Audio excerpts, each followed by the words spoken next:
And so the task I was asked, this is from an email on schooling and identity, where I'm supposed to synthesize the relevant literature and describe your vision how research on the topic should evolve. And I'm really coming at this from the perspective of not having done any work in identity.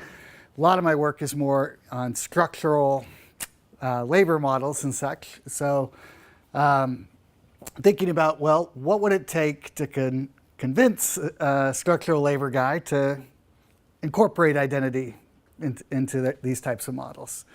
And it's not to say that we'd be particularly adverse to it. It's just life's already painful when you're trying to estimate these kinds of models. And so now you want to add this other feature to it. You know, there has to be sort of a clear gain to doing so. So I started looking at this literature, and you know, I was really actually surprised because, you know, if you look at the Akerlof and Cranton paper on schooling, identity and schooling, it's got a ton of cites. But when I actually look at, you know, how much empirical work is being done with it, particularly outside of the lab, what you'll see is either we might sort of assume that identity is the story, or I'm estimating sort of a regular old model, and then I'll say, but the reason I get this result is because it's identity, you know. And so Rachel alluded to this earlier with regard to the Fryer and Torelli paper, that we see certain results in that paper, and, you know, how would you distinguish it? And I think Rachel sort of appealed to this idea that if you do your homework, you know, there's some institutions in history there, and we can sort of, that would be one way of figuring it out. And I think that's sort of where we're at right now. And what I'd like to move us more towards is developing ways of figuring these things out. What sort of information in the data would we like to see? So a lot of it's not going to be, you know, some of the talks yesterday we were talking about the whole history and such, and you know, obviously can't survey the dead people. But now we can conduct surveys in such a way that might be able to get at some of these issues. So what I want to think about are ways of taking identity to the data such that identity can clearly be distinguished from channels that do not involve changing preferences. Okay? Because I feel like that, to me, is the big contribution of identity, is that preferences evolve. Okay? Or, yeah, that the environment can determine the preferences or things of that nature. And I don't mean this as an insult to doing lab experiments or anything like that, but in order to get the people doing the empirical work with the real world data, there's got to be this connection that makes it clear. And that is going to involve, on the one hand, I think the real power of identity is the fact that preferences are not these innate fixed things that sort of just go with you, but that they can change. But I also don't think we want them to change too quickly. And this gets back to like the priming, right? Because into the priming, if I've got the real world data and they're switching back and forth between identities at a moment's notice, I'm stuck, you know. So some evolution of identity, but not too much, I guess. So just, this is sort of what Rachel was talking about before. We could think about the utility, and I'm putting in time subscripts here because I think that's actually where there's some real power in distinguishing these things.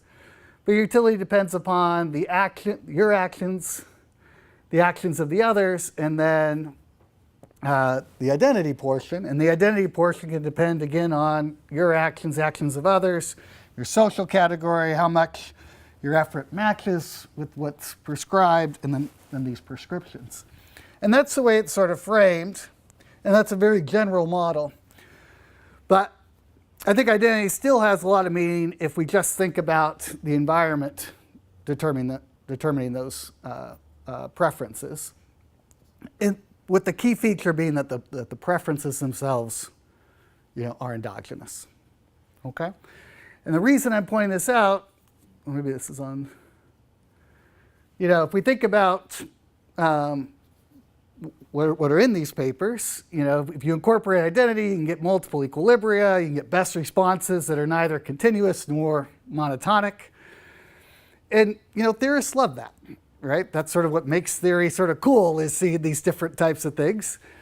But if you're trying to do empirical work, a lot of that's really painful, right? It's funny how the way you can think about the dynamic games literature, because basically the way dynamic games work is we're going to assume one equilibrium is played in the data, plug that information in. Multiple equilibria is seen as a massive nuisance in empirical work. It's not really being addressed much there. So that's why I'm trying to think about, I think that all these other parts are important, but I think a very first step is to think about, preferences being endogenous. And so if we think about the kind of data that we might use, we want to classify them in sort of three sorts. We have the observational data that we're used to working with, and you might be able to leverage this a little bit. You have the experiments, and really when I'm thinking about the experiments, I'm thinking about those identity shifts, that if we give them this information, then they adopt this identity, and so on. I don't think that's going to be the stuff that gets it used in the real world data, because I don't think we would know how to handle that. But what I'm going to really be pushing are the idea of vignettes. And I'm sure that there's a big psychology literature that talks about this stuff that I don't know very well. But the idea with the vignettes is you're going to ask for expectations data about counterfactual paths. So I'm an econ major, but say, well, what would I have chosen if I was a sociology major instead? Those kinds of things.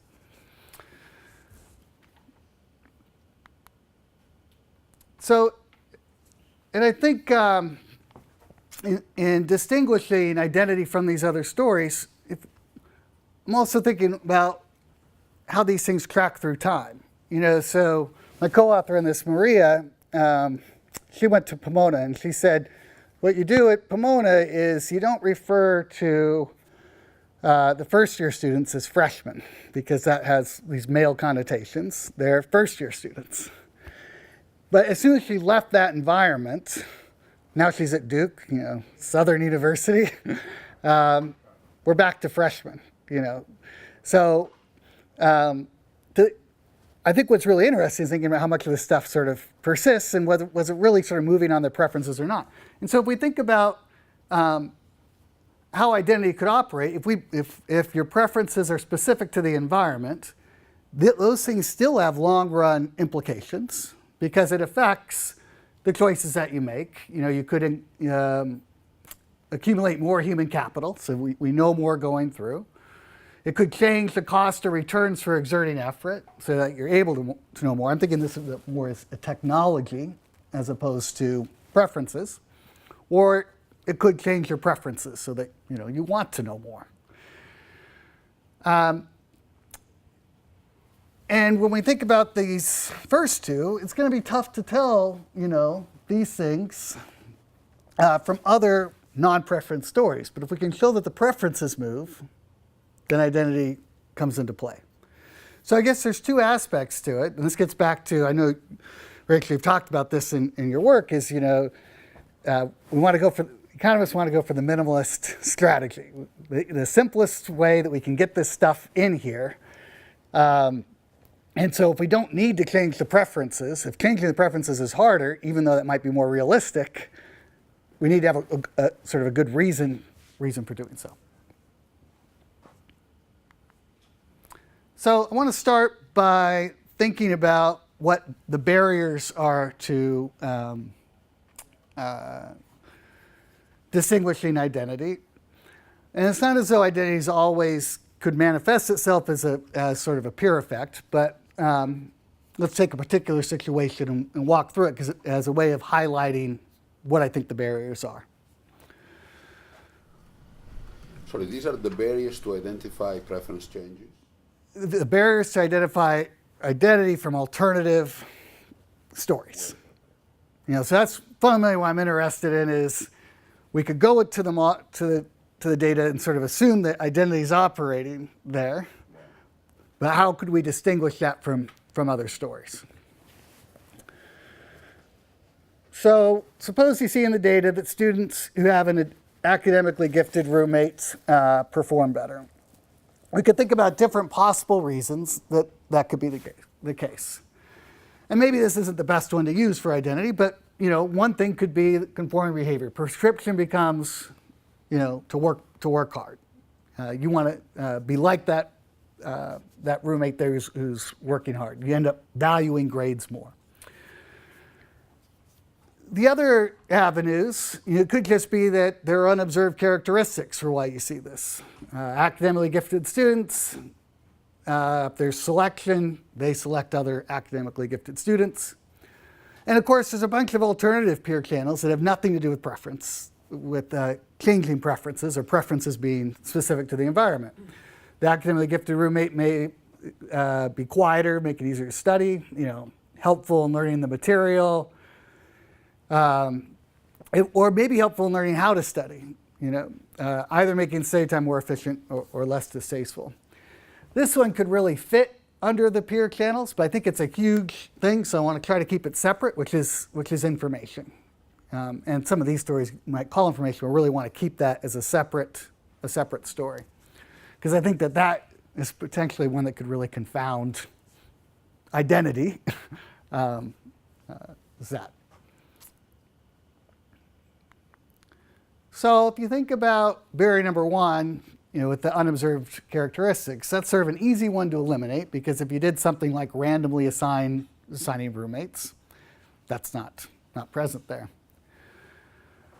But I think it also, when we think about, oftentimes we think about identity as being something with race or gender, really want to think about these things as being more evolving over time. Because I think it's going to be very hard to distinguish those sort of initial preferences as being exogenous or endogenous. So to me, the real bite of identity for empirical work is going to come from changes in the preferences.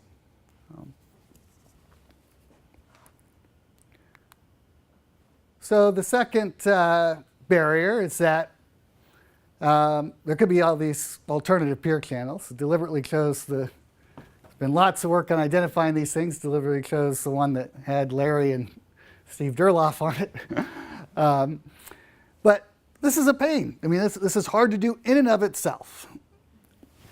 And so we could put particular structures in. We got the discontinuous stuff, but it's pretty tough, I think. It's going to be pretty tough to sort of separate out these things, sort of just using contemporaneous performance. Even if you see study time or something like that, I think it's going to be hard to tell whether it's identity or some other aspect. And I think a potential solution to this are asking these vignettes. So we're taking sort of real world issues and seeing if we can elicit responses to that. So if we think about something by like extracting willingness to pay for tutoring, okay? If preferences have changed, resulting in wanting to perform better, you should be willing to pay more. And so we'd like to be able to try to separate that out from something dealing with changes in the technology in terms of study time and such. But your information story would also explain that, what changes in it, right? Yeah, so that's why I put this before the next one. Because it could be that the reason you value the grades more because you had the smart roommate was you found out that grades had a higher return in the labor market, right? So there's still issues there for sure. But at least you'd be able to separate out sort of an identity from a we narrowed it down to identity and information versus the other peer channel. And that other peer channels, I think, where most other people working in this area would gravitate towards. And so the idea with this question was to try to isolate that part. You've already, the concept you don't understand, you've already studied, and you've consulted with your classmates because you don't want to be, well, why should I pay for a tutor? I just asked my smart roommate. And if you knew, we're going to say, understanding this concept would improve your grade at a particular level, how much would you pay for something like that? And I do think survey questions maybe not quite as tailored to this. Todd Steinbruckner's got some great work on Berea College, and I think it's the stuff he has on costs of how much you'd have to be paid for another hour of study, and I think have matched pretty well with coming at it from more standard economic models. And the information story aside, seeing how the answer changes over time might get you that something about how this sticks with you, which I think is really important, and I think it's something that parents worry about when they send their kids off to college. Conservative parents send their kid off to college, and they're going to come out flaming liberals. How long is that going to stick with them? Go ahead. So to separate this from the technology story, the key phrase is, and consulting with your classmate won't help. That's kind of shuts down the technology part. Right, and they haven't made you better at studying, so you could do it. Yeah. We're trying to make it. You have to get tutoring, and the help. Your classmate won't be able to help you. Right, and he hasn't made it so you can help yourself because he hasn't taught you how to study so much better that you can get this. But of course that's very tough, right? Because sometimes when one of the roommates understands it better, there are these cross-fertilization back and forth. Yeah. And this is all ruled out. Okay. Yeah, I mean, it has to be framed.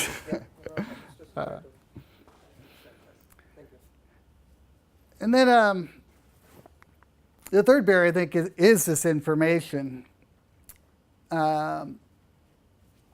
This is just what we said. More information, how important grades are to future outcomes, could appear as identity when it has nothing to do with that.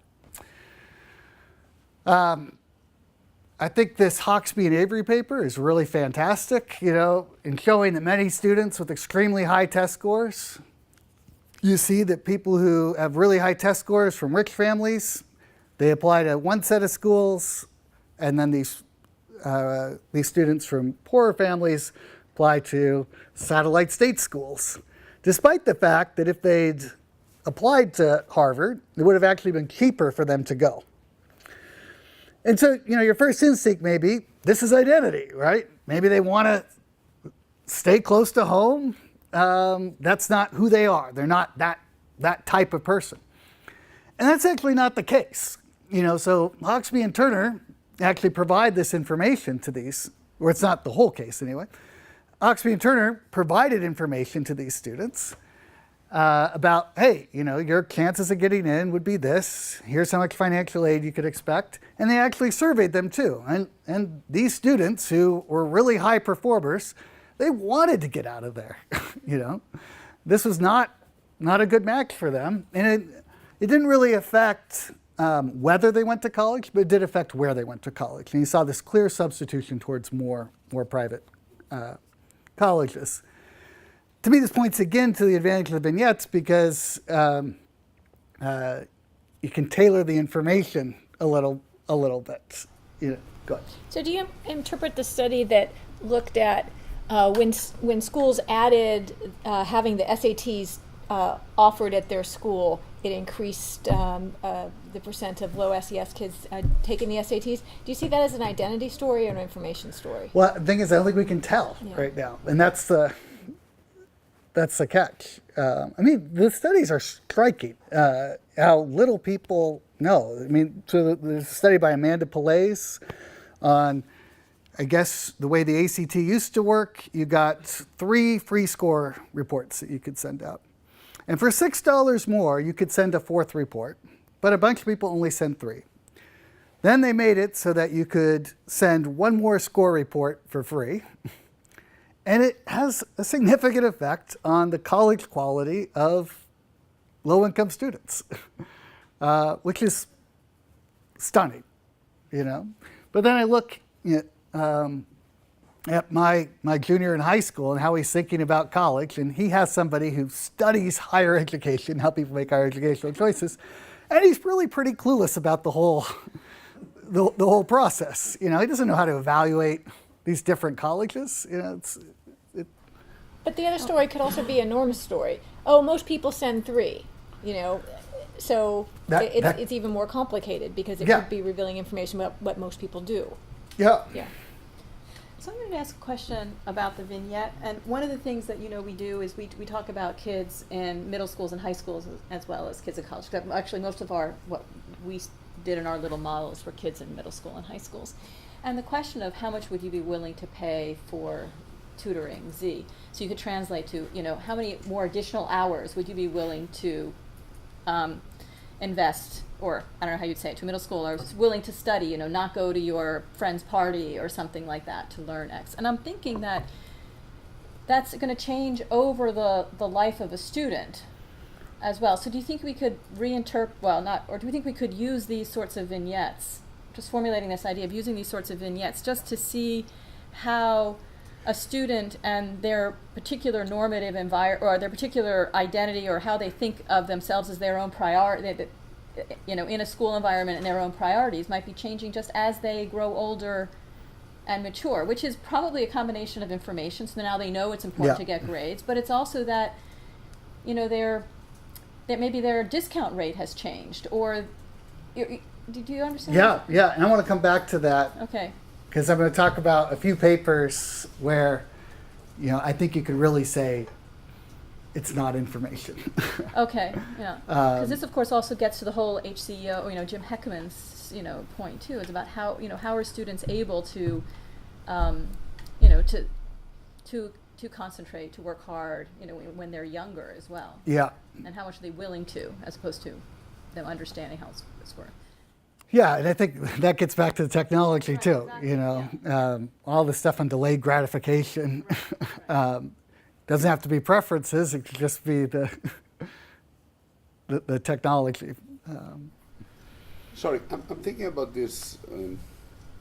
So, how come these kids didn't know? Didn't the teacher tell them? I mean, there is an identity issue here too. I mean, the teacher thought of this kid as low-income student who should go to the community college. It's got to be. I mean, I don't understand. You see what I'm trying to say? Yeah. Very bright students are easily recognizable, and teachers, how bad teachers can be. Really bad. Really bad? Yeah. Well, and the thing And the is guidance that counselor and the guidance offices can be really bad in some public. That I can imagine. And that's more yeah. critical, actually. But the teacher, But it's It's the guidance. it's the guidance who is actually figuring out the whole application process and also So- setting the norms for the school in terms of how you behave vis-a-vis these colleges to which you're applying. Like, you don't learn that from your teachers, you learn that from the guidance guys. and all that, norms could be interacting here quite a bit, but I'm really trying to put a really high standard on, what's going to be convincing, and hopefully I'll convince you that it's not just information as well, with some other questions. But I was deliberate on putting information after this one because of exactly that concern.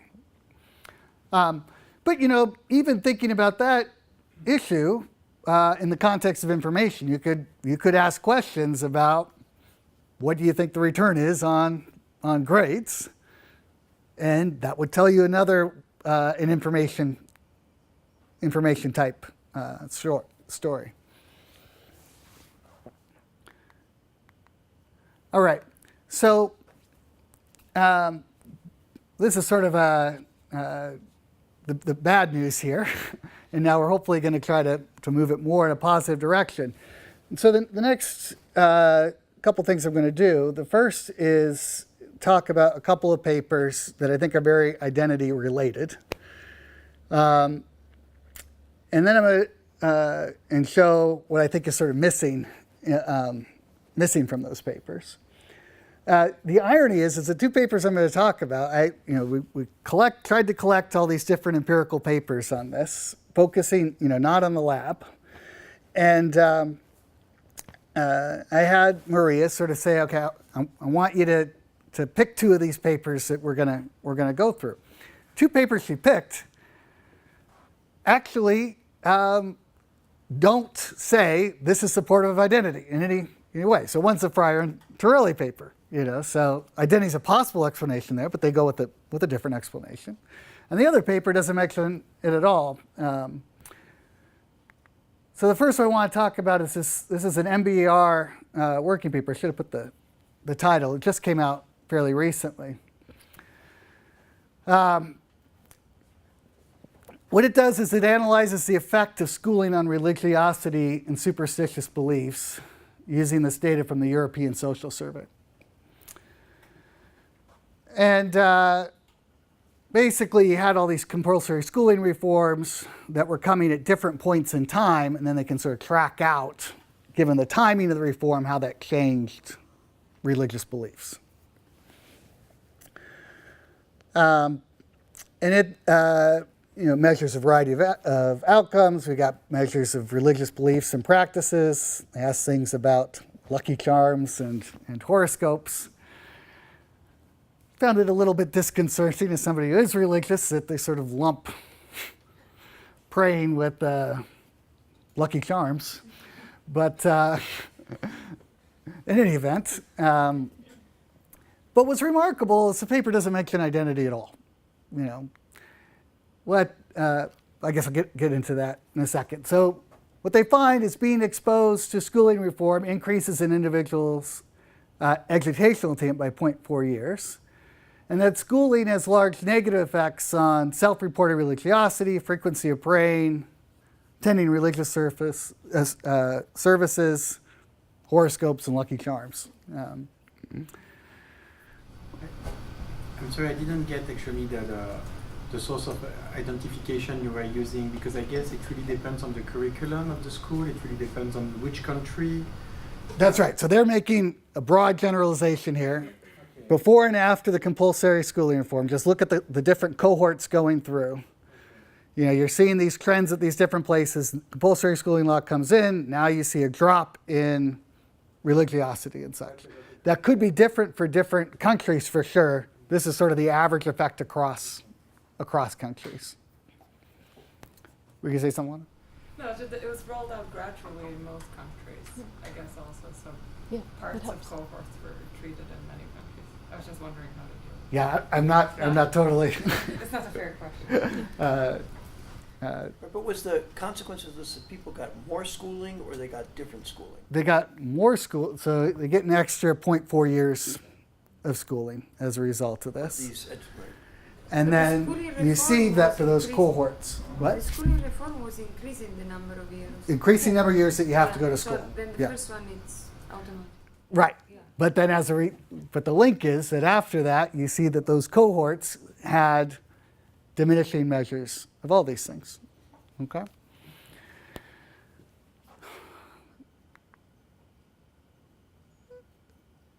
I would have thought that this would be exactly where identity might bite. But they went with the information story, which is to say, if education improves cognition, the ability for critical thinking, more educated people should be less likely to believe in supernatural forces, suggesting that education should reduce religiosity. Okay, so they thought information story, with no mention of identity or anything of the sort.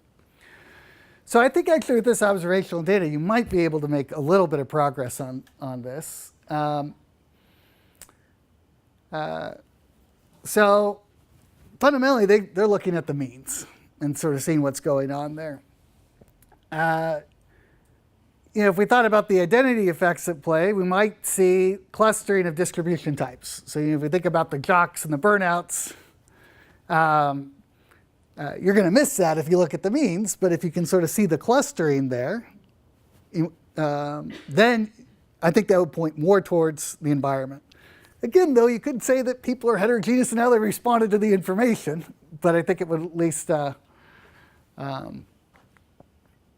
so you can think about this sort of being the original distribution of religiosity, and then we could have sort of two possibilities about how the schooling is going to work.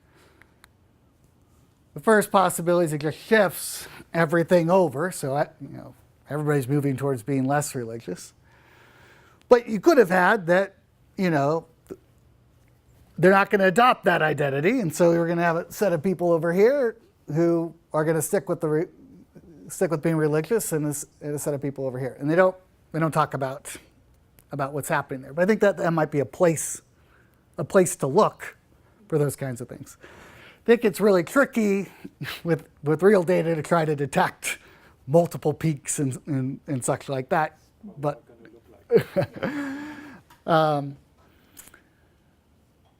But you might see something about the variance. But even then, I think it's still going to be tough.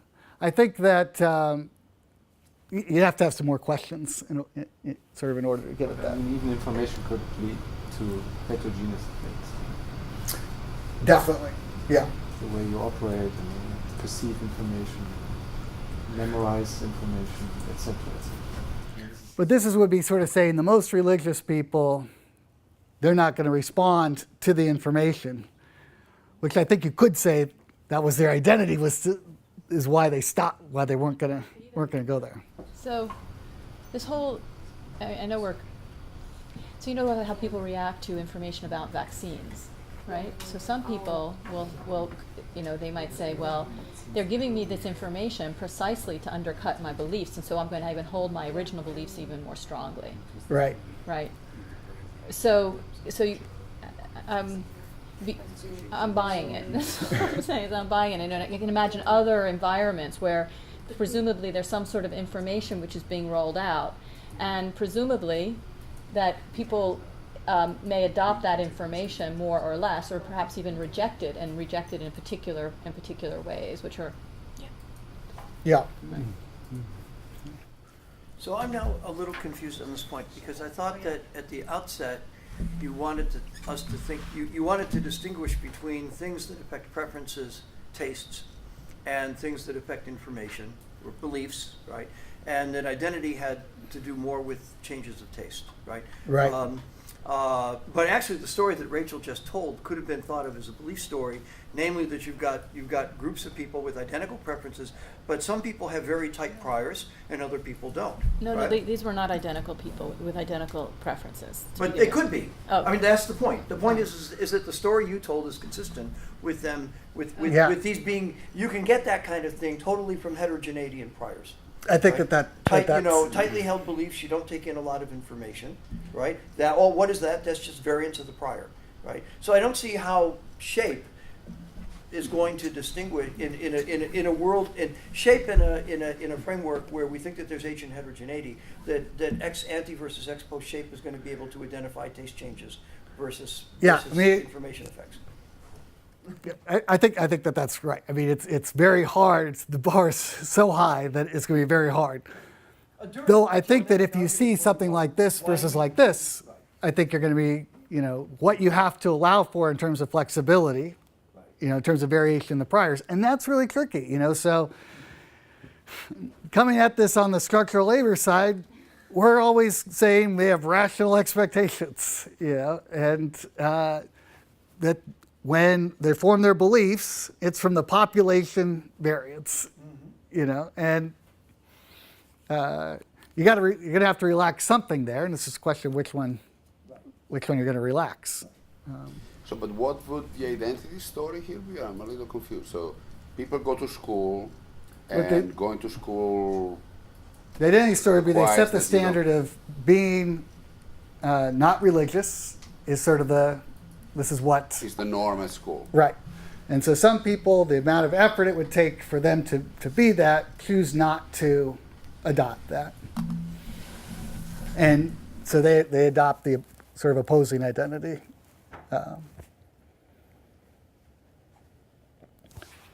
you don't look like you're buying that. No, it seems like rather weak. I mean, why would school imply lack of religiosity purely from a preference point of view, right? So if you Why would school imply that? excluding information, if you really don't believe there is any information here, information story here, critical thinking, whatever that is, if you think of this as purely as a preference story, I really don't see why going to school should make you less. I mean, why a norm of lack of religiosity would. I think there is a norm of lack of religiosity in school, but I think it's probably driven by the information stuff, and then maybe there is also an identity component. So there's also you see what I mean? Well, I'm going to come to this in a little bit, but if you look in the U.S., the I think maybe charter schools have passed homeschooling now. I mean, we always talk about the charter schools, but homeschooling is incredibly popular. And having done some homeschooling with the kids, the reason the reason some of these other families are not sending their kids to school is because of. No, I believe that there is that. And a lot of them, it's because of the evolution. Which you wouldn't get in other countries. And also in European, so just even think about competition over a kid's time, whether they're spending more time in church versus more time in school. So it's just that they're, what they're, and then this has nothing to do with information, it's just the cohort that they're with, and, the people, like this is the academically gifted roommate, right? So now you're just spending more time with kids, a wider mix of kids rather than your religious-based kids, and so you might just become more like them because you want to fit in, and so on and so forth. Well, and an environment where it's specifically not going to talk about religious stuff. Yeah, and it's a secular environment. In New York, these will be secular schools. Right? Yeah, sex ed's they going don't to be a have big to be one. secular. So that's the whole point I'm saying. But they are. No, but ex ante, if there is no informational issue, you could think of an opposite norm. So if I look around the world, I should find places where going to school means becoming more religious, because that's the norm. Because it looks completely unanchored to any. If it's completely unanchored, you form it's multiple equilibria. And there is a school where there is a norm where we're not religion, and then people. That's right. But so the interpretation I put on that is that this, the school is promoting a norm that is. Where people are not going to be religious. Right, but what I'm saying is that you don't see schools with the opposite norm, which make me think that it's information. If it was norm, then I would see schools where people are more religious. You do see schools with the opposite norm. It's not, so you do. There's religious schools. And so schooling per se, learning how to read and write per se. But that's not norm. That's, there are schools where the headmaster or whatever, the organization of the school is catering to a certain group of parents. That's a whole different story. Well, I think not a norm. So one of the papers I'm going to talk about is a madrasa in Pakistan. It's just there is a school where I guess I'd say it's the institution of the school itself. So you send your kid to a Catholic school versus you send your kid to the public school. Or in Europe, you send your kid to, here the alternatives, a lot of them would be the Catholic schools in a lot of these countries, right? And so there's prayer, there's, the headmaster will, give you lectures, there's all of these you look at these, now, not then, but now you look at the websites and they talk about how we're an explicitly Christian school or whatever it may be. So, and the removal of those students from the public schools is going to make those public schools push them more towards a non-religious norm. So this is a little bit of the doing the homework bit, is that when we're hypothesizing about the effect of schools, we actually want to look at the institution of the schools themselves and understanding what effects we might expect to see. This I understand. It's okay, should go ahead. But I don't think of this as identity forming on the part of the kids. This is just, that of course we have ex ante, parents have cultural demands, and they satisfy them by choosing the school for the kids. That's okay. That happens. And it's obvious that it happens, and schools cater to these preferences of the parents. But the question is, if but the same it's not parent, about identity formation of the kid. It's not about the kid goes to school as a religious kid, and then the norm is not to be religious. But if you looked at the evolution of the kids' preferences towards religion, over time at the two schools, that's the type of thing, right, where the institutions mattering.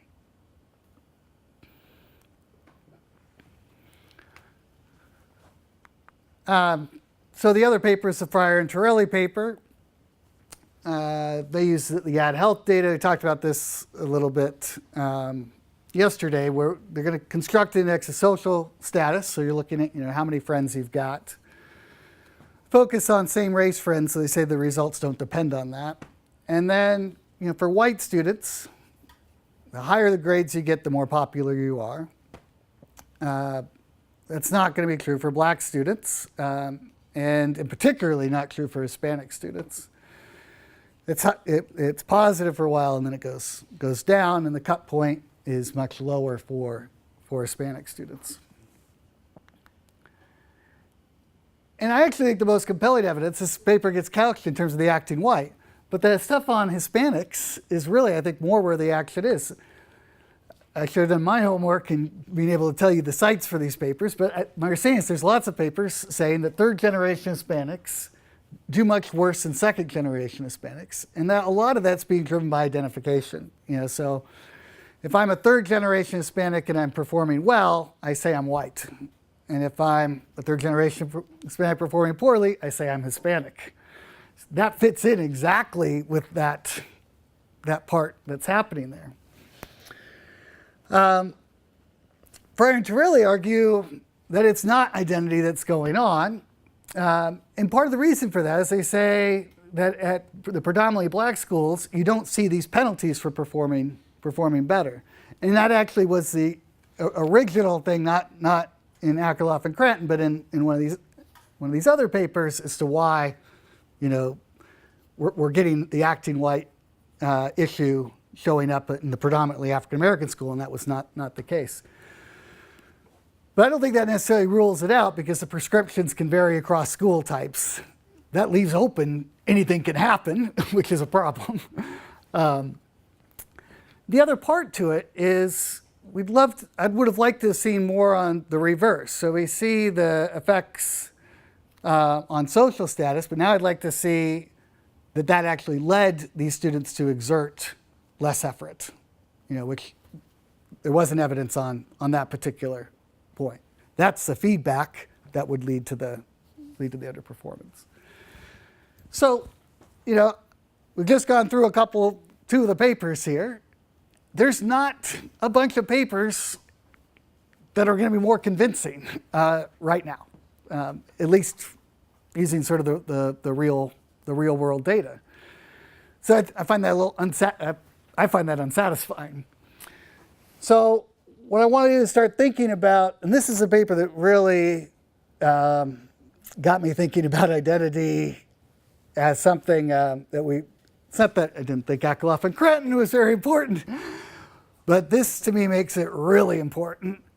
So what Delabonde and Zafar did, and this is a paper that's really about credit constraints and access to higher education.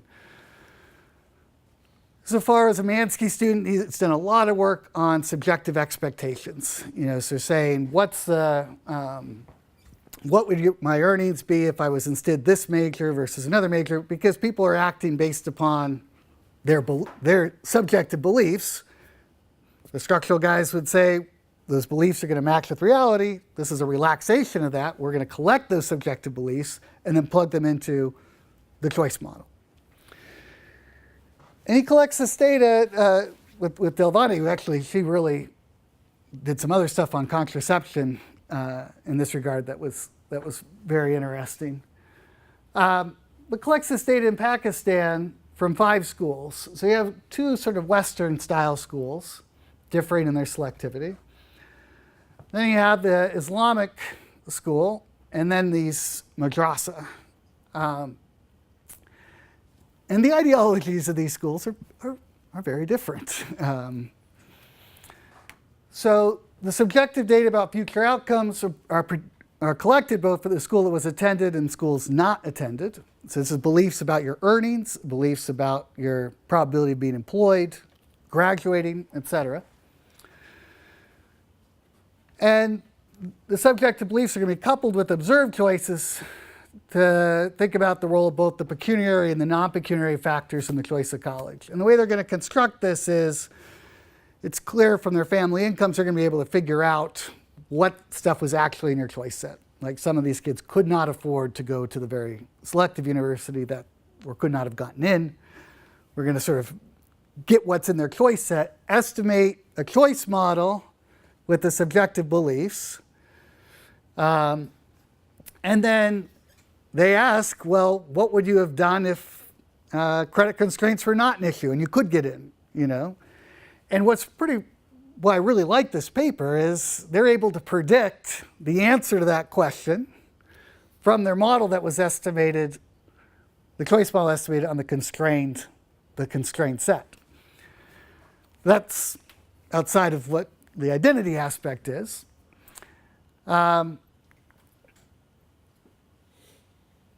They do find that expected earnings matter for college choice, but they're incredibly small compared to other questions about why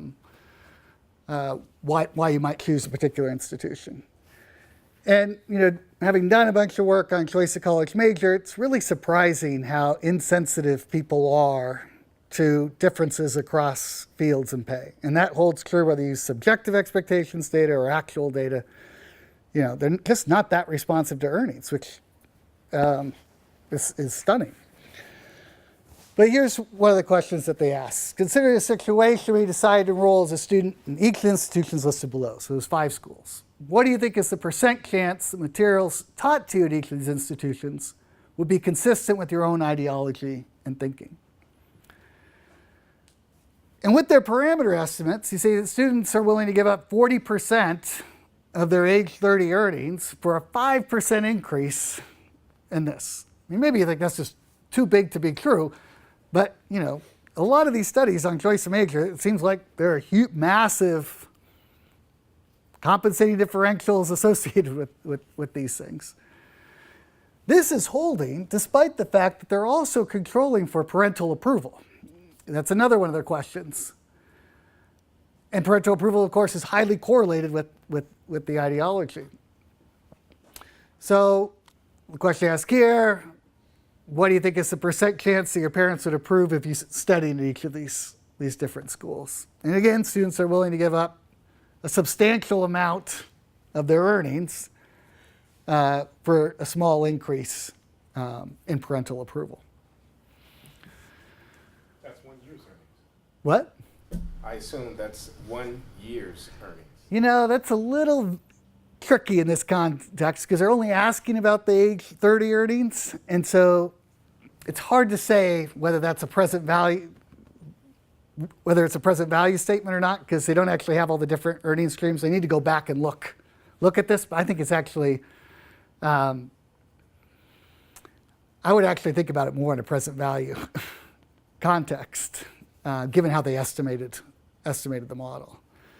I don't understand. You mean so what they're willing to pay is 5% of their lifetime flow of annual earnings? So the model they estimate has this measure, the other measure, and then the age 30 expected earnings. And they didn't collect earnings at every point in the life cycle.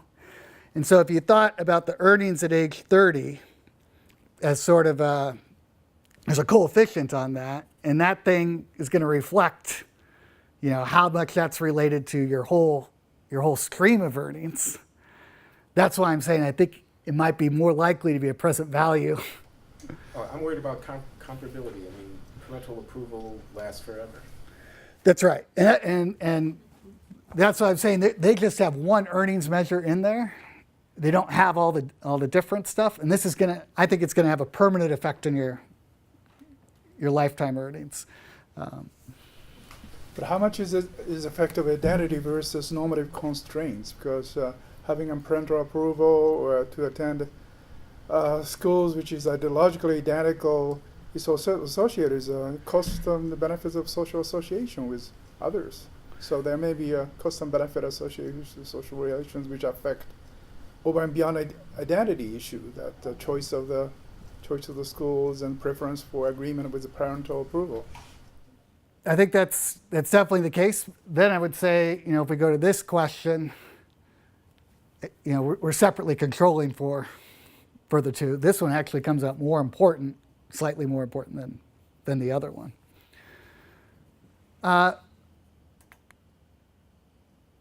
what's interesting about this study is, well, let me give you some more of the results, and I'll tell you why. There's one part of the study which would make it so that these results are overstated. But if you're attending one of these more religious schools in Pakistan, there's only a 32% chance that the very selective school will be teaching materials consistent with your own ideology, but 88% chance at the madrasa. So some of these people are going to this madrasa because that's the option available to them, even though they're not particularly fundamentalist. And then the reverse holds. If they look at the people at the very selective school, they're more likely to be teaching the ideology than if they'd gone to the madrasa. Similar patterns hold with parental approval. And as a result, 73% of the madrasa students would still choose the madrasa even if all the school financing was available, okay? With an additional 12% going to the Islamic university. And this is despite the fact that they all say going to the very selective university would give them much higher earnings and employment prospects and such. So the reason I think that these results are somewhat overstated is that their survey actually covered individuals across all 4 years of college. And what you'd really like to be asking is, when they were making those college decisions, what their beliefs were. And the reason is because these things may be changing over time. If I'm going to a fundamentalist school, what do I look like when I'm done? And so it'd be really, I think, very interesting to look at the changes in ideology that's occurring over time. And I think you could just do that in the cross-section. See what, are the seniors a lot more fundamentalist than the freshmen, and this sort of the reverse hold at the very selective school. And I think that this really matters. Well, one, I think it'd be interesting, to the extent that they stay fundamentalist or not. But if you positioned your very selective university a little bit more towards the fundamentalism, but still less extreme than the madrasa, you're going to pull some of these students in. And so then you get this trade-off between, on the one hand, we really think we want to be teaching Western Civ, but on the other hand, we don't want a bunch of fundamentalists around. So how am I going to position the university to take those things into account? And this is where I think you really see this with the homeschooling. Response to pull the kids, response to saying we're not going to debate creationism at all in school, is that these kids are getting pulled out, and then we've got fundamentalism. My money is on that now that gay marriage is legal, that's to the extent that gets translated into schools, that's I think is going to lead to more of a pullout by some groups, and that could be a bad thing in terms of the fundamentalism. So to me, I think this is incredibly important. I think fundamentalism is going to be a big concern going forward. And I think that with the right survey data, you could track how the beliefs evolve. So the next paper I want to talk about is work that I've done with Joe Hotz, Renaud Morel, and Teresa Romano, where I think we didn't ask the questions to distinguish the beliefs, but I think that with the right questions, we could have done so. Here we elicited beliefs from undergrad students at Duke about their probabilities of working in different occupations, their future earnings for both their actual major and counterfactual majors. And what I thought was neat about the paper is that given that you get the beliefs and how those beliefs would change, given that you get the beliefs both for the actual major and the counterfactual major, you actually get sort of the full distribution of the ex-ante returns to different choices. So there's a huge econometrics literature about trying to get the late or 8 and treatment on the treated and all that stuff. That just pops out when you use the subjective expectations data. So if you're willing to buy the subjective expectations data, you get everything for free. But when you're asking about a counterfactual major, if I'm a history major and I'm good at history, I'm terrible at math, and you ask me how much I'd earn if I was an engineer, am I going to say what the engineers are making or what I think I would make as an engineer, because I'd be a really bad engineer? Yeah, we really tried to distinguish that, because we also asked about what the average Duke student would make. Okay. And we're trying to get so you're really trying to get what that person would make. We're hoping that's how they interpreted the question. And you do see that people who are history majors think they're not going to make that do that well in But is that because they engineering. don't know how much engineers make? No, because that's where this average Duke student stuff sort of tells you what they think the premium is. And so the key survey questions that we used were: suppose you majored in each of the following academic fields, and we did test this out with focus groups. I think they could still have misinterpreted. What are the probabilities you will pursue the following careers? And then we asked about their earnings in those careers. And what's nice, if you don't have, lots of people report 0 probabilities, but if they don't report 0 probabilities, you just get a lot more information and probabilities than you do from observed discrete choices.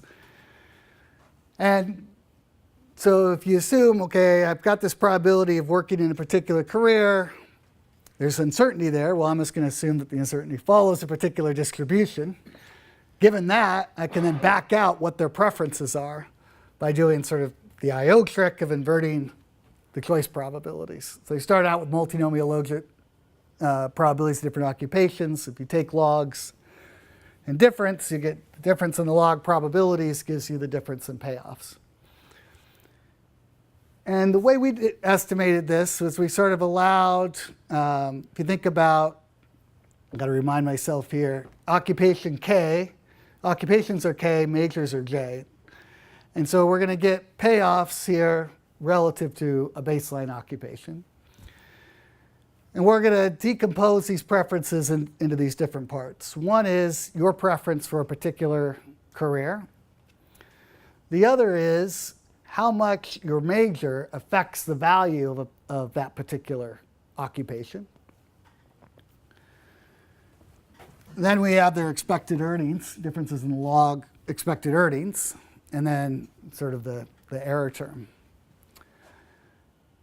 So your major matters more in particular occupations. So what's clear from the data, and this is why we think the data is somewhat reasonable, is people think that if they're econ majors, they're going to do better in business occupations than if they were science majors in business occupations. And if they're science majors, they think they're going to do better in health occupations than econ majors think they'll do in health occupations. But that's happening on the wage side. Then there are these terms here which say, given I'm an econ major working in the business sector, how much do I like that after controlling for earnings relative to the baseline? And these terms end up turning out to be incredibly large. That just being an econ major working in the business sector, maybe you don't get made fun of as if you were an English major working in the business sector. But the other way of interpreting would be something along the lines of identity. Now, how would we actually try to get at that? Well, the first thing is I think it'd be good to collect the panel data on beliefs, but still anchor the same scenario. So we're thinking about choices made after I graduate. But I'm going to ask you about this at different points in time. And so you can think about, if you ask these things at different points in time, we're going to get differences, in how I like particular occupations, how I think these compensating differentials work, how I value money. Now I'm subscripting this by an IT. There's enough information there to actually do that. And when we think about some of these things, you might think that the evolution of the beliefs, this has got to be, I mean, this could just be information. You find out, you know, I really don't like being a econ major. But I think it's tougher to think about the beta, you know, how much you value earnings. It seems like that should be a little more, I don't know why information would play a role with that. At least I couldn't think of any stories when I was preparing the talk. And what I think would be interesting to know is how your coursework affects how you value these things. So you take the Marxist historian class, suddenly you don't value as much. Or you take the Marxist historian class and realize, I'm taking Marxist historian classes, I'm not going to make very much money, so I want to adjust my identity, you know, accordingly. You know, so if you perform poorly, you realize you perform poorly. Now does that lead you to put less weight on things associated with stronger performance? So can you think of an information story that would get you that? Yeah, I can see information happening more here. I think it's difficult to see there. All right, and then the last one I want to talk about comes from a guy who was on the job market last year, Seth Zimmerman, and he's looking at data in Chile. And what's really nice about this Chilean data is admissions are determined by these cutoffs. So you take a test, and you've applied to all these different degree programs. And if your test is above the cutoff, then you're great. If your test is above the cutoff, you're in. If it's below the cutoff, you're going to the next place. So you've got all these regression discontinuities, where on either side of discontinuity, you could see that as sort of being randomly assigned. And what he finds is if you get admitted to one of these elite universities, you get these top management positions much more often, but that's entirely driven by people going to elite high schools.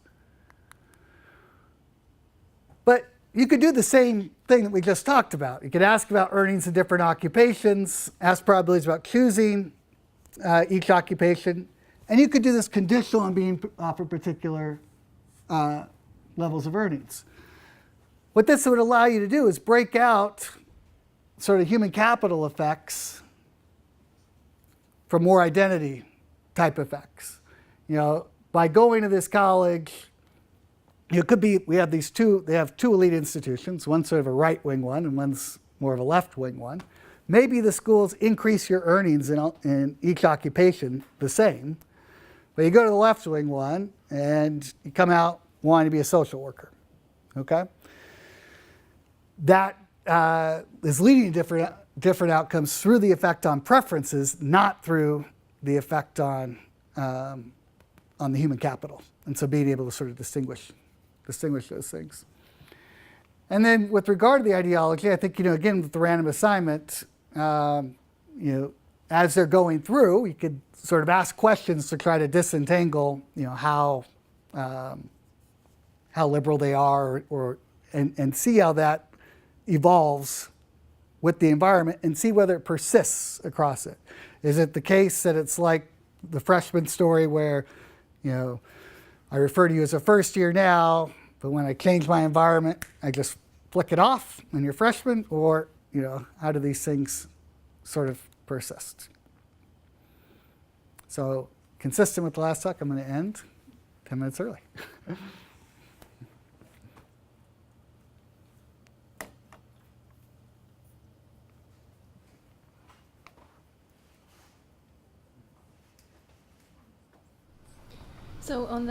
So just back to the Duke study, you don't have that question in there now, but the idea is to put it in there. So I was kind of missing the So what we don't hypothetical have one. at the Duke stage, we don't have a panel.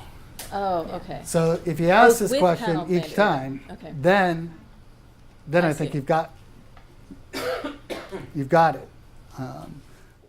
Now there's two reasons for what I think the key thing is you got to constrain the scenarios such that they're facing a similar decision. I think it'd be really hard to get at this with observational data. 'Cause, I mean, you might be able to, but it'd be based on the structure of the model. By doing something like this, if you think about, well, what would a structural model look like of this? You basically take eyes off of anything dealing with preferences.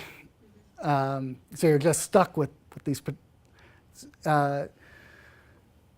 By getting these subjective probabilities, I think you can get a lot more flexibility to pick those things up. But if they're having to solve sort of a dynamic discrete choice problem at different points in their life, I think that's tricky. But if we can put them facing the same situation, as they're freshmen, then as they're seniors, this is what you're going to do after you graduate. Right. Then I think that there's hope for that, how much you value how much you value money, so Yeah. to speak. Yeah. And I think it'd be really interesting to see how that changes with as you go to different majors and such. So there's one thing that kind of surprising me, given your previous work, your identity. So you seem to think of, if I understood, you seem to think of identifying identity with changes in preferences, which is fine. But you look at this in a completely non-structural way. So the only thing that identifies identity is changing. It changes over time. You didn't think of imposing structure on how these changes will happen, and then look at the structure. You see what I say? Helping yourself with imposing the structure of I think you can a definitely structural do model that. about identity formation. Yeah, I think you can. I think you can totally do that. What I'm interested in is what's it going to take to get it to become more mainstream, to estimate models with that's that. not going to do it. And if it's coming from the structure, I think that It's not going to do it. I see what you're saying. I don't think it's going to be worth the pain. I have a very stupid question, I'm afraid. I'm pretty lost. So what is identity? I mean, as far as I can tell, is anything that people care about. So it's just preferences, or beliefs, and beliefs. So why do we need the term identity then? I mean, you were talking about religious preferences. You were talking about I don't know. So why you would I was ever saying use that the the term identity identity is at all, right?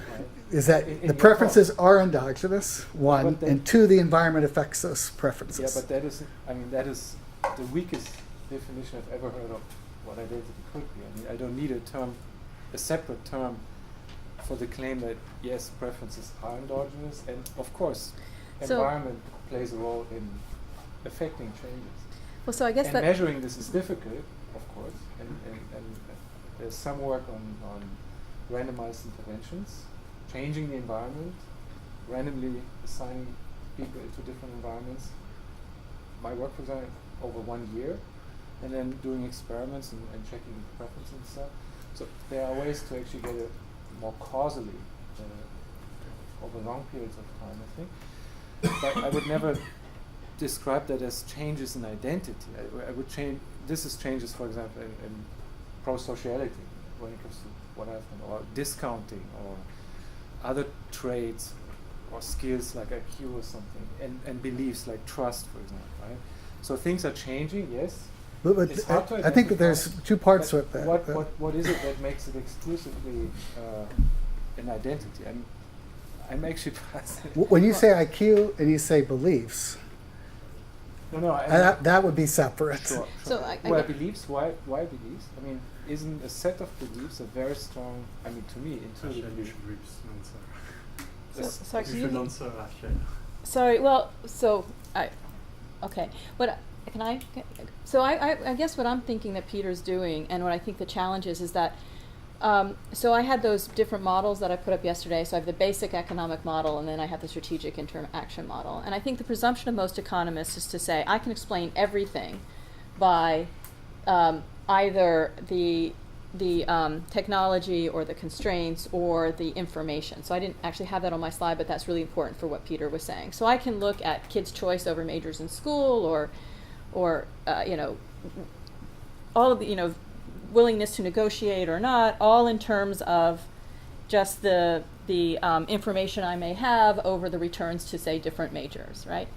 But where identity would be different, and then let's do the Becker layer and then the Akerlof and Cranton layer. So the Becker layer would say that, well, now because you are, you're born in a particular context, you like something more than than something else. So my father was a doctor, so I really like doctoring.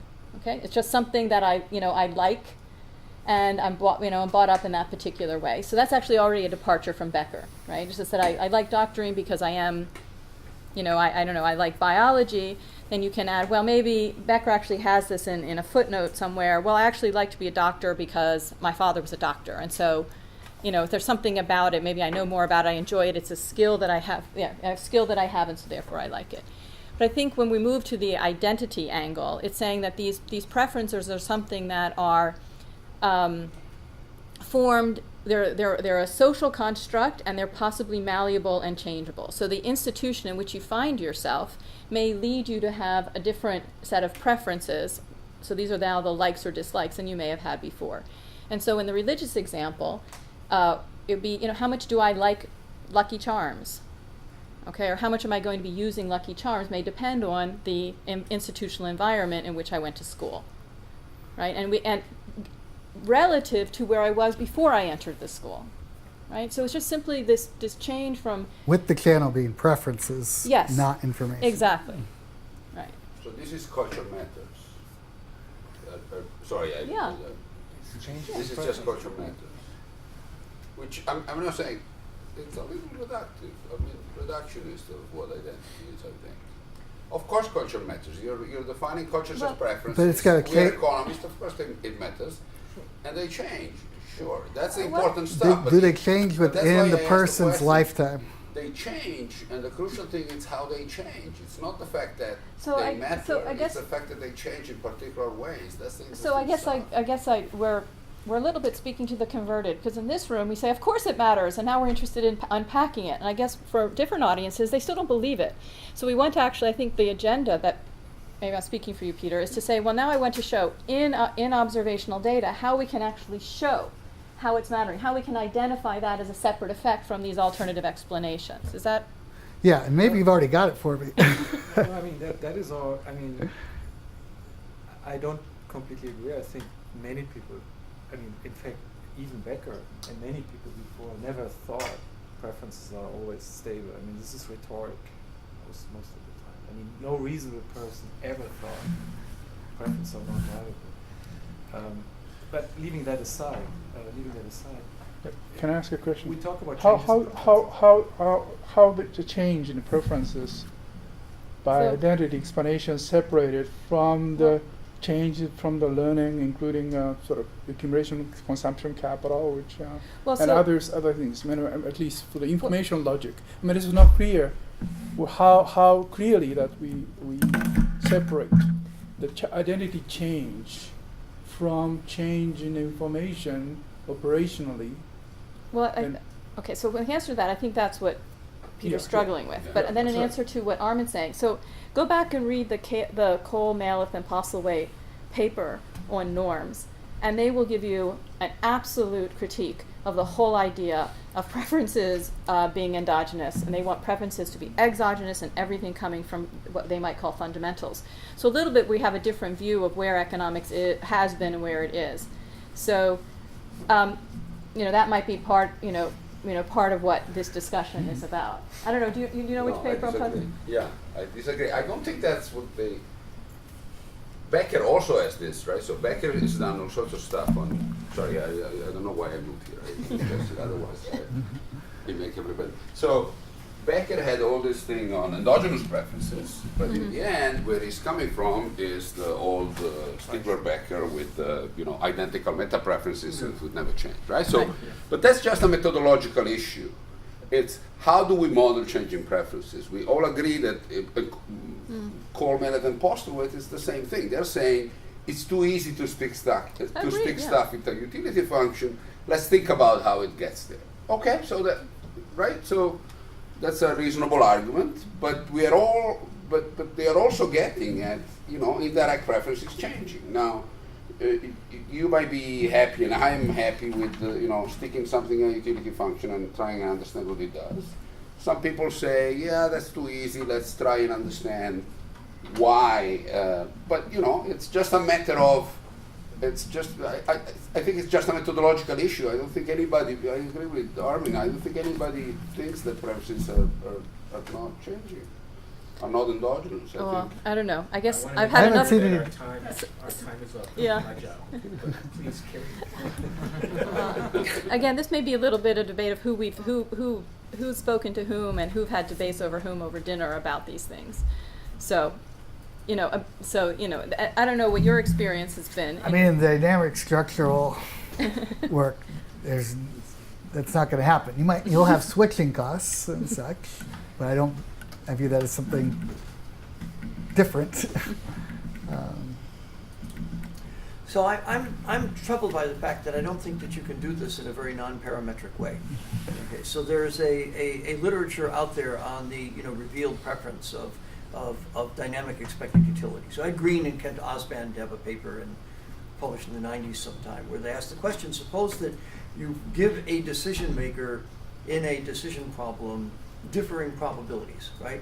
When can you tell whether is there a way of telling from the data that's going to that will be revealed by their choices, whether or not they're acting like expected utility maximizers with a constant payoff function, the same payoff function all the time, and it's just the belief change that's doing the thing. And the conditions for which you can construct a utility function that have to be satisfied in order to construct the utility function are really, really very weak. Okay. And that puts a limit. So what that means is that there'll be a lot of changes that you could observe where you can't distinguish whether it's the utility function that's changing or the beliefs that are changing, right? And so without a, so in the complete non-parametric world, right, where you're just going to, do the revealed preference kind of thing, there doesn't seem to be a lot of hope for going forward. And what it's going to have to do is kind of actually have to have models of how culture is actually working, right, in order to really constrain the set of preference changes that you can allow, and perhaps also the set of belief changes that you can allow, that you're willing to allow, in order to get any power out of this kind of research program. I think that if you offered a series of vignettes at the same time, where so the beliefs aren't updating, unless you think that they're updating because they got offered the vignette, now you've got the potential to uncover a lot more. So I think that's the argument for you're sort of seeing things one shot. And each time you see them again, well, the beliefs have changed, but the beliefs haven't changed if we're asking about all these counterfactual probabilities. Well, so I'm not convinced of that for the, simply that, so suppose I face a decision problem and I think about it a certain way, and I have some beliefs and all of that, and I come to some conclusion, right? And now you pose for me a vignette of it. Suppose that you're in a different situation, right? I now think about that decision problem in a different way, and I realize that there's some different information that's payoff relevant. I now think about it. I could imagine, unless I thought I was some really super Bayesian guy at the outset, right? I could imagine essentially what's happening is that I'm becoming aware of new information because of the vignette. Right. I don't want to trash vignettes. I think it's a very interesting research line and very promising. And I guess what but this, I think actually in general, I should say that I'm very suspect about this belief, this belief taste separation that we seem to live on in economics. And I can give you over lunch more reasons why I really don't like it. I won't do that now. But it seems to me that vignettes actually have just as much of possibility of changing the way in which we process the information that we have is the way in which we process our tastes. So. But I think in that case, if we can't separate out the beliefs from the It means we need more and identity. better theory. It's a good thing. Well, I mean, I just think that the structural guys would always be inclined to put it on beliefs. I think that's right. Yeah. And that's a bias. That's a real serious bias.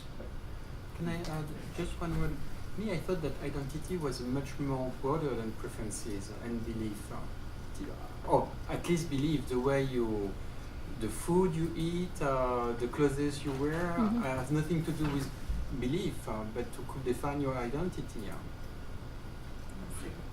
So Well, it's in the signaling, of. But the standard model would how you allow behave, for- things like that, but it's Still from learning and consumption level. Well, there's a lot of models who show that you thought that there's a wonderful paper by Atkin here showing that it has nothing, there is a part that has to do with information or learning, but a part is strongly ingrained in your cultural background. I think so you might call it if you want culture, but it's identity is not just about belief. Well, so you could translate that back to preferences coming from culture. So why people will feel comfortable wearing a particular kinds of jeans versus not a kind of jeans might depend on where they grew up and what they thought was appropriate for men to wear these jeans or not. And so when one writes that down, it ultimately ends up to be this little preference over different kinds of jeans that's conditional on having grown up in a particular way and understanding, what that may be saying about yourself to yourself, let alone yourself to other people. So it's a little bit of how much we distill this. This talk, one thing that we've been confronted so many times is isn't this all just preferences? When we talk about things like that you've been talking about or other things like negotiations, whether a woman feels comfortable negotiating or not, or isn't this all just preferences? In the end, of course, everything's just preferences, right? And so as I understand what Peter's trying to do is see if you can actually get at somehow empirically preferences that are not stable and fixed over time, but preferences that are changing, which at least gives some ammunition for the idea that preferences may be different for different generations, preferences may be different across countries, and then we can start adding on to that, well, why are preferences possibly different, and how are they changing, what are the social meanings, and everything else we attach to them. But preferences is a little narrow for that, right? So you could imagine, for instance, that if you hold certain beliefs, like if you're a religious fundamentalist, for example, one of the things that makes you is very insensitive to particular kinds of data, right? So if I really have bought the first chapter of the Bible seriously, then there is no evidence that's going to convince me about evolution. And that's a response to evidence, that's a response to data. I might choose to model that by saying that my prior is just point mass. That's a belief thing, right? Right. And maybe one way of categorizing preferences is one way in which we might distinguish different cultural traces is that what kinds of things are you willing to learn about, and what kinds of things are you not, right? And we could actually cast those things in terms of beliefs. So again, we can just again, go round and round and round artificiality because of then we know that there's motivated beliefs. So I don't want to learn about things that make me feel uncomfortable because of who I think I am, and am I a good Christian if I entertain these thoughts? And so I'm kind of with you, but at the same, I think that we sort of get into this bit of a morass, and we could have probably a very long discussion about beliefs versus preferences. So I think how can I say this? Again, I think what Peter's trying to is and we've talked about this, offline, not here, but in other contexts, where suppose you wanted to actually see if you could really take this seriously and see if you could isolate the effect of changing preferences. Mm-hmm. Take the endogenous preferences idea, call it identity, don't call it identity. I mean, in some sense, let's not say that we have to call it that, but just endogenous versus exogenous preferences. Can we actually pick it up somewhere? Can we actually see it in data? And then we can talk about whether that's part of culture and how it's formed, and all of these these other, maybe it's just an advertiser that comes in and says, gee, you didn't know that Coke tasted so good and now you do, and so now you like Coke, which maybe that's information or not, but Well, and you can clearly see that in the lab. We with the priming and such, there's no question that you can see that in the lab, but that doesn't get translated into. There's probably no preference change. Well, I think that's the identity seems to be talked about in three different ways. I mean, at first, So identity I as a totally agree mechanism with of that kind of expanding criticism. heterogeneous preferences and tastes, which is time constant. And then the second was a topic which is identity as a resistance to certain selective information input. I mean, if somebody is identified with certain religion, then they resist to change despite the information which is contradictory to their belief. And that's the second mechanism we talked about. And then the third mechanism is identity as a mechanism of expanding change in the preferences. And I think it's third one is most. I think if it is, as long as it's a mechanism of preference change is it's explained very well as a sort of the mechanism of the change as a mechanism of change of identity would be very, very useful. But others are a different aspect. I don't think it's the first one is not very interesting. I mean, the explanation of heterogeneity of taste as a function of identity is not nearly tautological in some sense. The second one is important. Why people resist to learn certain things despite they have learning things, because they're contradictory to their belief and so forth. That's a very important mechanism, which is probably. So again, on the very first one, I think again the distinction isn't that, and again, so that people like different things. You might say, who cares, right? And economists basically say, who cares to that people like different things. It's the other parts of it, which is that it's that I should like certain things and I shouldn't like other things, and that I'm taught to like certain things, and so it becomes endogenous to the institutional process, or to not only institutions but what everyone, that widely defined, schools, parents, and so on and so forth. So it's that, just that people like different things.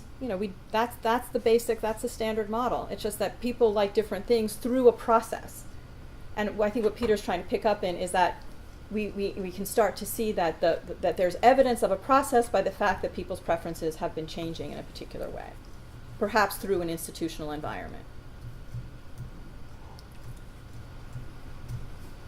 So Glenn, are you still keeping time? Should we eat lunch? It's 12:15 by now. Okay. All right. Thanks so much, Peter. Thanks.